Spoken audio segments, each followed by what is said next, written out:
Seja bem-vindo à nossa jornada devocional, falando sobre palavras de fé, amor e esperança. Se você está com o seu devocional aí em mãos, nós vamos para a introdução. Antes de nós começarmos o nosso primeiro dia de devocional, tem aqui uma palavra introdutória extremamente importante para o seu coração e nós queremos comentar um pouco sobre essa palavra introdutória que está baseada no texto de Josué, capítulo 1, versículos 5 ao 9. Eu vou ler aqui o texto para você.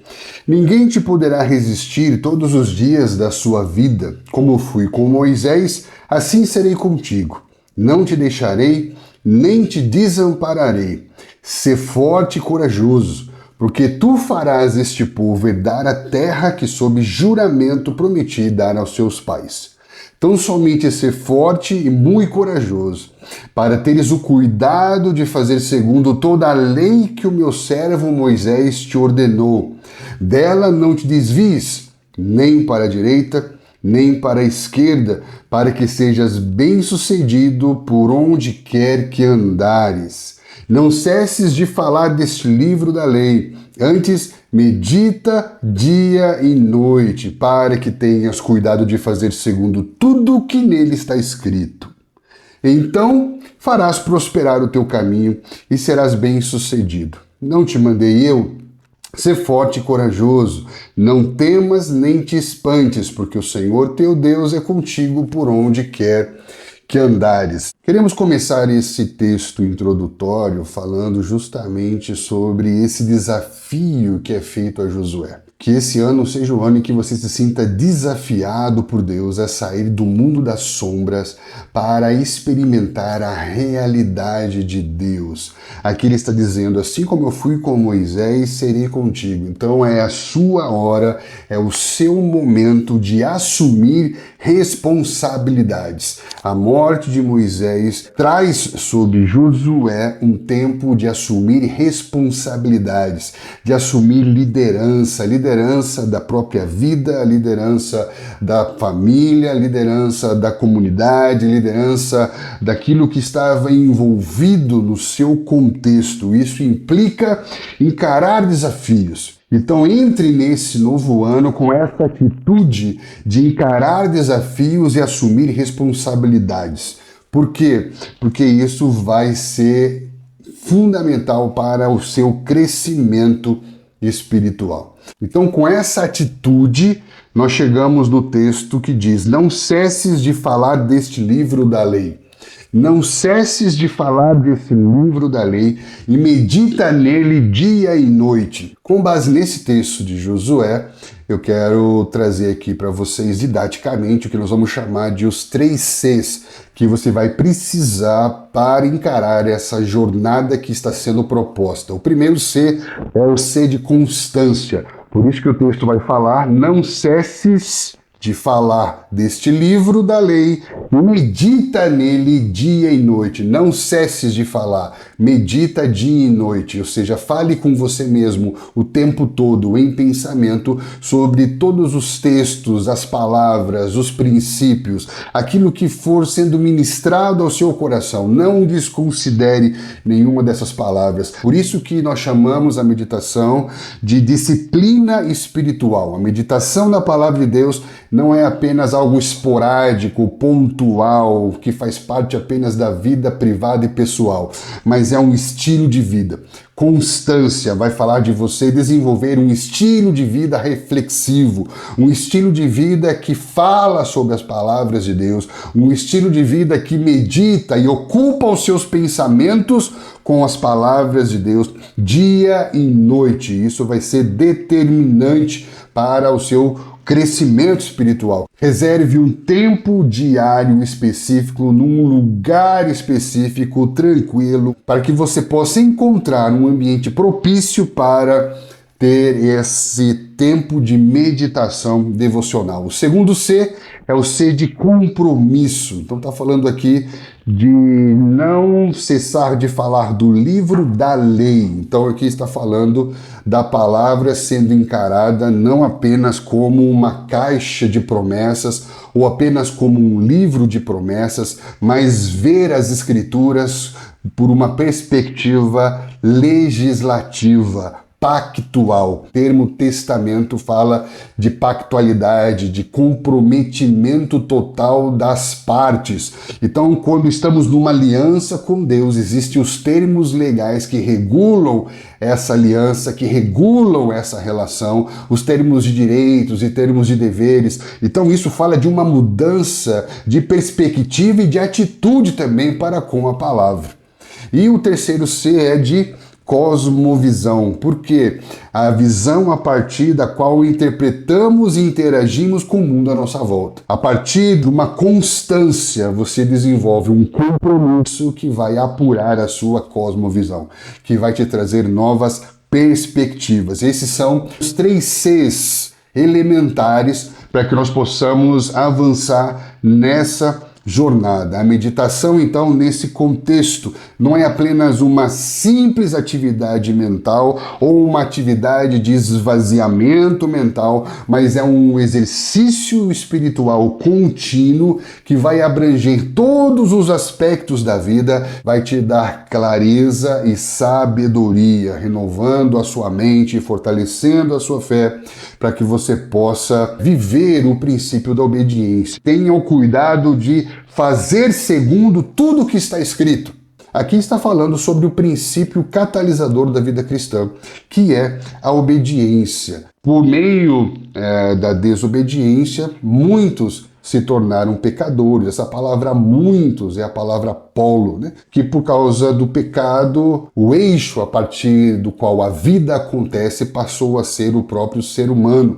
E nós vemos que por meio da obediência a vida volta para o eixo. Ela volta a acontecer em torno da centralidade de Cristo Jesus. Então, o princípio da obediência é um princípio que vai determinar a rotação da vida, a ordem a partir do qual a sua vida acontece. E isso é muito interessante porque vai tirar o princípio da obediência dessa ideia de peso, de obrigatoriedade no sentido penoso, de arbitrariedade, né? Mas vai trazer a obediência para o fato de ouvir com atenção.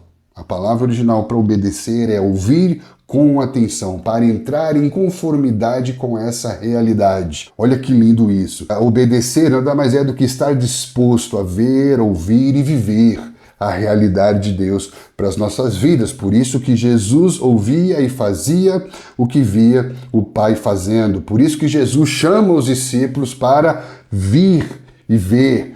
Então a obediência é um elemento catalisador da vida cristã. Por quê? Porque assim como o detergente é um catalisador que faz com que água e óleo se misturem, a obediência é o elemento catalisador, ativador do processo que faz com que as palavras de Deus funcionem na nossa vida.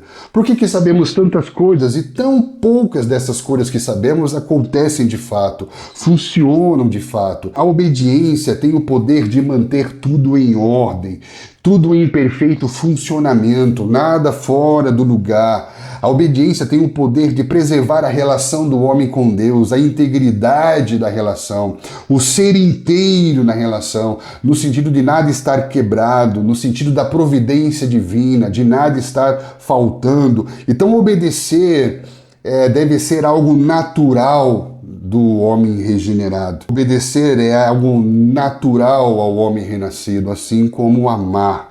A obediência é um ato de amor. Por isso que a grande comissão de Jesus para os seus discípulos não é apenas ensinem, mas ensinem a guardar. Como que se ensina a guardar? Vivendo, cumprindo. E nós precisamos aprender por exemplos e ensinar por exemplos. Então, um dos objetivos principais da meditação cristã não é apenas um exercício mental, mas é a prática dos princípios de transformar pensamentos e convicções e transformar convicções em ações. Isso vai ser determinante para que esse material funcione na sua vida. E fala que você deve fazer tudo conforme nele está escrito. Então eu quero te encorajar aqui também a você encher o seu coração de fé com relação à legitimidade das Escrituras como palavra de Deus. Não apenas como um registro histórico, mas a revelação divina inspirada que serve para guiar a nossa fé. Entender que a palavra, ela é palavra de Deus, não porque fala sobre Deus apenas, mas é porque por meio dela Deus se revela aos homens. Por isso que Paulo, escrevendo ao seu discípulo Timóteo, em 2 Timóteo 3,16, ele diz: toda a Escritura é divinamente inspirada e útil para ensinar, para repreender, para corrigir, para instruir na justiça, para que o homem de Deus seja perfeito e perfeitamente preparado para toda boa obra. Deus se revela por meio das Escrituras para ensinar, repreender, corrigir, instruir, não para validar os seus conceitos. Não tem a ver com o homem autocentrado, mas tem a ver com a teorreferência de Deus na história, com tudo acontecer a partir de Deus como origem, como causa, como finalidade. Então isso vai fazer você ir para as Escrituras na meditação cristã a partir do pressuposto de fé, que é a perspectiva teológica de que busca compreensão nas Escrituras, que se coloca vulnerável diante de Deus, e não um pressuposto da incredulidade que busca apenas argumentos para negar a veracidade e a legitimidade das Escrituras. Então, para que a meditação cristã funcione, é necessário que você tenha disposição e cuidado em fazer tudo quanto nela está escrito, que ela seja levada a sério. Um outro ponto é que assim então farás prosperar o teu caminho e serás bem-sucedido. Foco define sua realidade. A meditação leva você a desenvolver foco cristocêntrico, para que você se concentre em Jesus e nas promessas de Deus para a sua vida, para a sua família e para o seu futuro. O autor de Hebreus, escrevendo por uma igreja que estava passando por momentos de perseguição, fala sobre manter os olhos focados, firmes, permanecendo no autor e consumador da fé. A causa, a origem e a finalidade, aquele que começou e aquele que é fiel para completar. Manter os olhos firmes, isso é foco. Seu foco define sua realidade. Isso significa que ter qualquer outro olhar, ou olhar através ou a partir de qualquer outro ponto de referência, é distração e isso vai nos desviar do alvo a ser alcançado. Então guarde isso. O teu foco define a sua realidade. E quando o meu foco está nele, tudo vai acontecer dele, por ele e para ele. Se esse foco define realidade, qual é a realidade a ser alcançada?